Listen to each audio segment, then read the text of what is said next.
తెలుగు బుల్లితెరపై ఒక్క వెలుగుపోయిన యాంకర్ ఉదయ్ భాను గురించి తెలియని వారుండరు. గతంలో కొన్ని సినిమాల్లో నటించి తర్వాత బుల్లితెరపై ప్రత్యక్షమైంది. ఉదయ్ భానుకి మంచి కెరియర్ ఇచ్చింది మాత్రం ఈటీవీలో ప్రసారమయ్యే హార్లిక్స్ హృదయాంజలి ప్రోగ్రామే. ఆ తర్వాత జెమినీ టీవీలో ప్రసారమయ్యే సాహసం చేయరా డింబక మరియు వన్స్ మోర్ ప్లీజ్ ప్రోగ్రామ్స్. తాజాగా ఉదయ్ భాను ఐటమ్ సాంగ్స్ లో లీడర్ మరియు జులాయి మూవీలో చేసింది.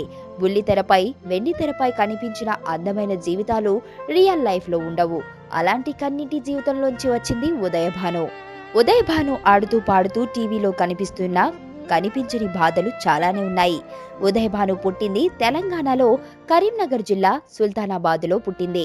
ఆమె తండ్రి ఎస్కే పాటిల్ ఒక డాక్టర్, తల్లి అరుణ ఆయుర్వేద డాక్టర్. వాస్తవానికి ఉదయ్ భానుకి సినిమా బ్యాక్గ్రౌండ్ ఎలాంటిది లేకపోయినా సినిమాలో నటించాలని చిన్నప్పటి నుంచి బాగా కోరిక ఉండేది.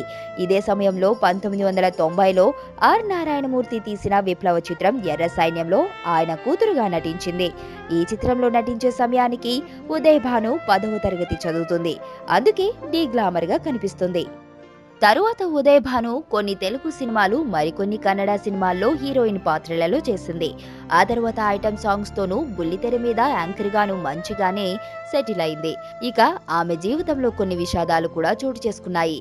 తన 4వ ఏటనే తండ్రిని కోల్పోయింది. తరువాత ఆమె తల్లి అరుణ ఓ ముస్లిం వ్యక్తిని వివాహం చేసుకుంది. అప్పటికే ఆయనకు 7 పిల్లలు. తన 15వ ఏట తనకి ఆ పెళ్లి ఇష్టం లేదని, తన డబ్బుతో బ్రతుకుతూ తనని హింసిస్తున్నారని ఉదయ్ భాను బయటికి వచ్చేసి మరో వ్యక్తిని పెళ్లి చేసుకుంది. అతని పేరు విజయ్. ఆ మధ్య ఈ వివాహంపై కూడా ఎంతో రగడ కొనసాగింది. టీవీల్లో హల్చల్ చేసింది.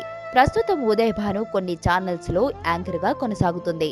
ఎదుటోడితో పెట్టుకోవాలంటే ఉండాల్సింది బ్రాండ్ కాదు, ఇక్కడ దమ్ము టన్నులు ఉంది. ఇంకా చూస్తావా?